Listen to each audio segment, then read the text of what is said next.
Hello everyone, welcome to my another study blog.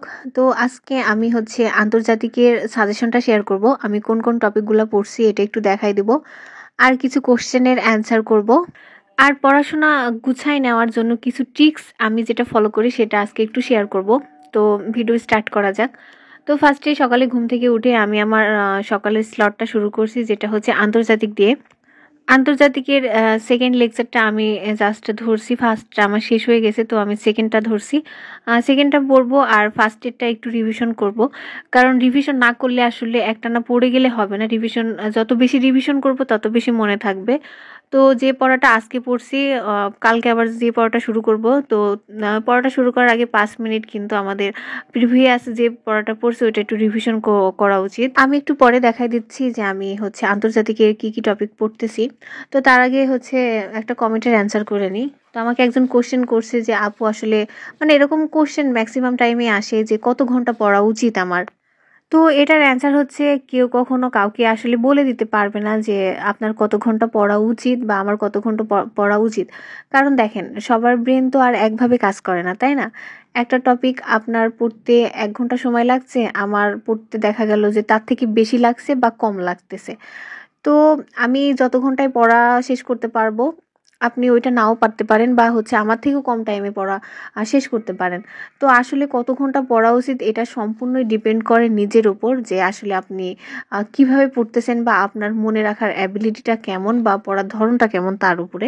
তো হ্যাঁ, কত ঘন্টা পড়া উচিত এটা আসলে স্পেসিফিকভাবে কেউ আসলে বলতে পারবে না যে এত ঘন্টা তোমার পড়ে দিতে হবে, হাতে গোনা এভাবে আসলে হয় না। তো এটা কিন্তু ডিপেন্ড করে আপনার উপরে যে আপনি কত ঘন্টা পড়তে পারবেন আর ফোকাসলি। এখন আসি বেসিক কিছু রুলসে। পড়াশোনা শুরু করার আগে প্রত্যেকের আসলে এই রুলসগুলো বা টিপসগুলো ফলো করা উচিত আমার মনে হয়। অগোছালোভাবে সারাদিন পড়ার থেকে গুছাই যে যদি আমি 5-6 ঘন্টা পড়ি, তাহলে আমার কাছে মনে হয় যে ওইটা অনেক বেশি ইফেক্টিভ। তো যে রুলসগুলো আসলে ফলো করা উচিত ওইটা একটু শেয়ার করি। তো ফার্স্টে আমি বলবো প্রথমত আমাদের সবার হাতে একটা পিএসসি সিলেবাস থাকা উচিত।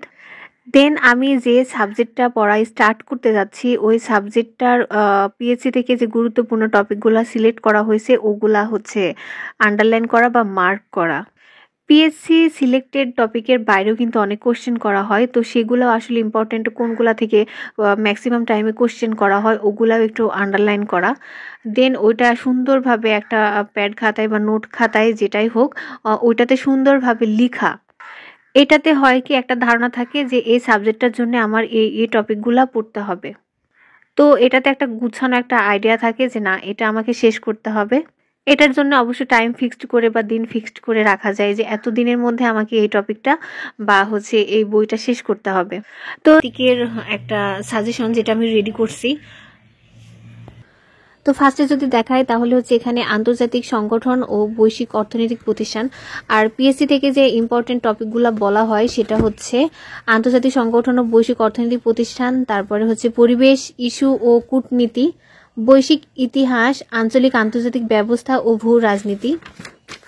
তারপর এখানে আঞ্চলিক ও আন্তর্জাতিক ব্যবস্থা, আন্তর্জাতিক নিরাপত্তা ও আন্তঃরাষ্ট্রীয় ক্ষমতা। তো এটাই আসলে মূল টপিকগুলা, এই 5টাই টপিক যেটা পিএসসি থেকে দেওয়া হয়। তো এখন এই টপিকগুলোর মধ্যে আসলে স্পেসিফিকলি ভাবে কোনগুলা পড়বো বা কোনগুলা ইম্পর্টেন্ট, কারণ এগুলা ভেতরে তো অনেকগুলা তথ্য আছে, তাই না? তো আসলে কোনগুলা ইম্পর্টেন্ট তো ওইটাই আমি একটু বলি। আর আমি আরেকটাও বলি যে এটার বাইরে কিন্তু আমি আর কোনো কিছু পড়বো না, এটাই জাস্ট আমার একটা ফাইনাল সাজেশন। তো সময়ের উপর ডিপেন্ড করবে, যদি আমি ওইভাবে সময় পাই তাহলে আমি আরো কিছু দেখব। তো বলি, এখন প্রথমে আছে জাতিসংঘ, এই টপিকটার মধ্যে আছে জাতিসংঘ। জাতিসংঘ তো এটা তো সবাই জানে যে কতটা ইম্পর্টেন্ট, প্রত্যেকবারই কোশ্চেন করা হয়, তো এটা মাস্ট ইম্পর্টেন্ট। তারপর ব্রেটন উডস, বর্তমান আলোচিত সংস্থা, জাতিসংঘের সাথে সম্পর্কিত যে সংস্থাগুলো আছে আর কি, ওগুলা খুব ভালো করে পড়তে হবে। যেমন আমি যদি বলি যে ব্রিক্স, তারপরে NDB, G20, EU, OIC, ADB, তারপরে আরক্যাপ, AU, Asian, D8, BIMSTEC, OPEC, APEC, Commonwealth, তারপর আরব লীগ, সার্ক, সিডাপ, তারপরে জিসিসি, ন্যাটো, এগুলা।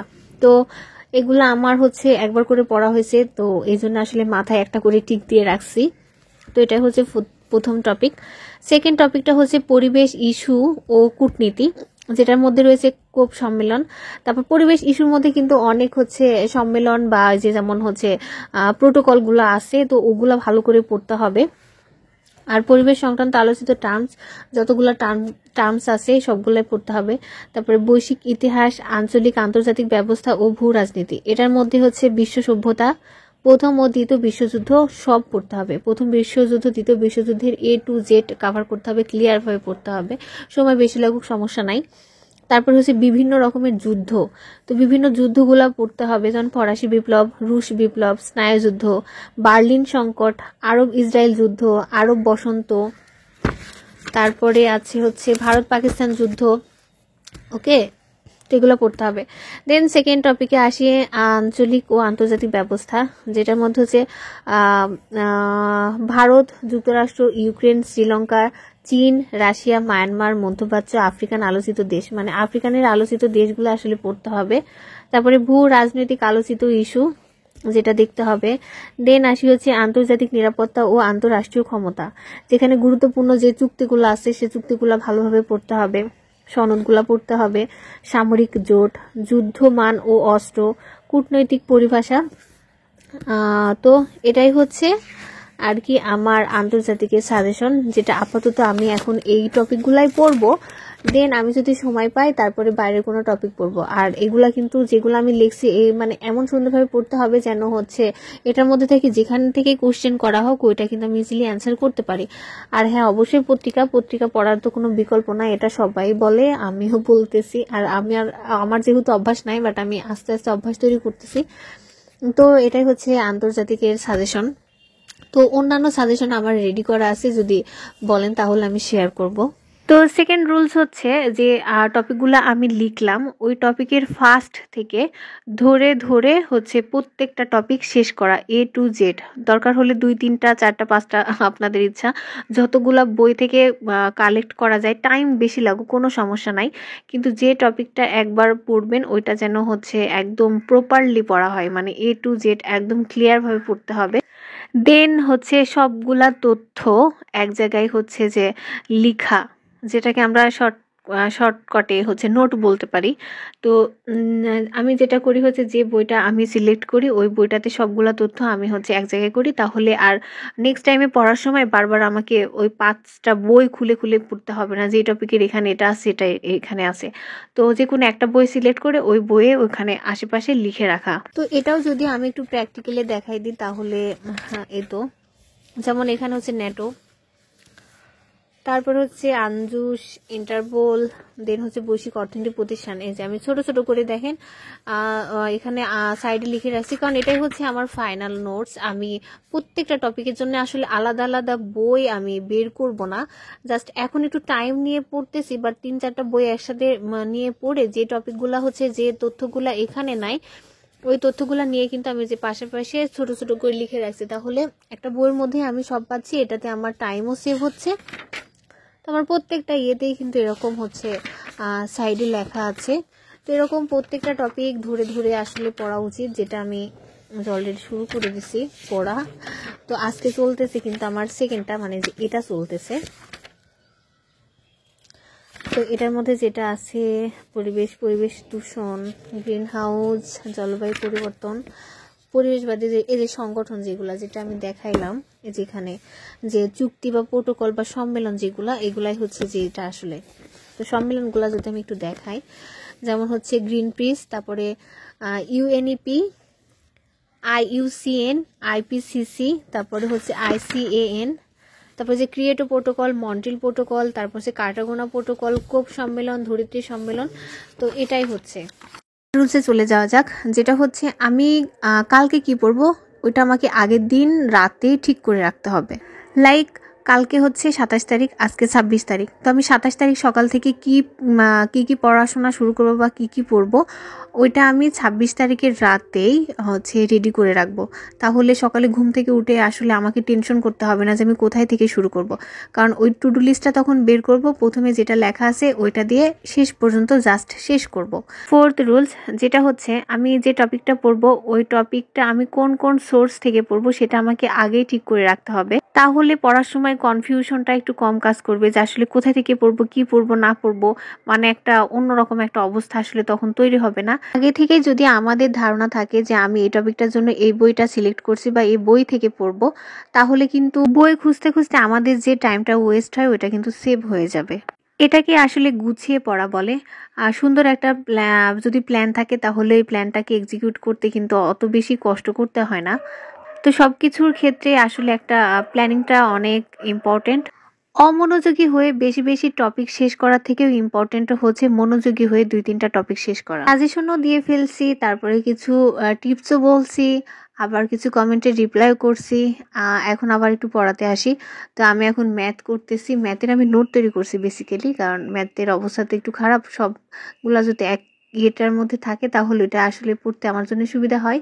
আর ম্যাথ শেষ করার পরে আসলে আবার কোচিংয়ে যেতে হবে, কারণ আমার কোচিং আছে। আর কোচিংয়ে 2014 সালের যতগুলা এক্সাম হয়েছে ওই এক্সামের উপরে আজকে এক্সাম হবে। তো হ্যাঁ, শেষ করছি মোটামুটি, এখন দেখা যাক কি হয়।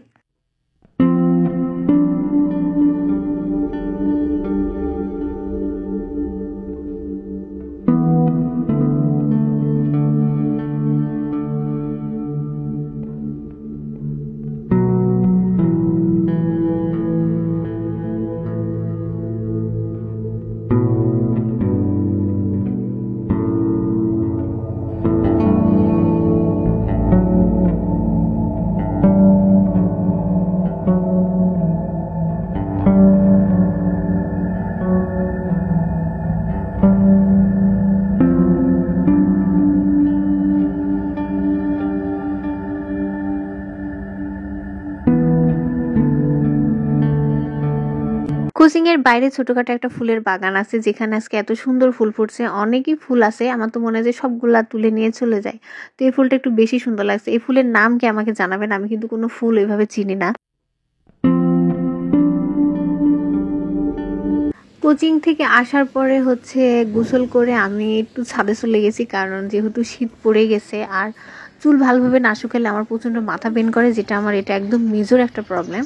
তো কালকে আমার সারাদিন মাথা পেন করছে, কারণ চুল আমার ভালোভাবে শুকায় নাই। তো আমি ভাবলাম যে একটু রোদে বসে চুলটা শুকাই নি, আর শীতের রোদ তো খাইতে ভালোই লাগে তাই না। তো আমি ছাদে যেয়ে একটু বসছি, আর কাকটা এত সুন্দরভাবে বসেছিল সামনে এসে, আর রোদটার একটু ভিডিও করতেছিলাম। আমি তো একবারে রাত বানাই দিছি।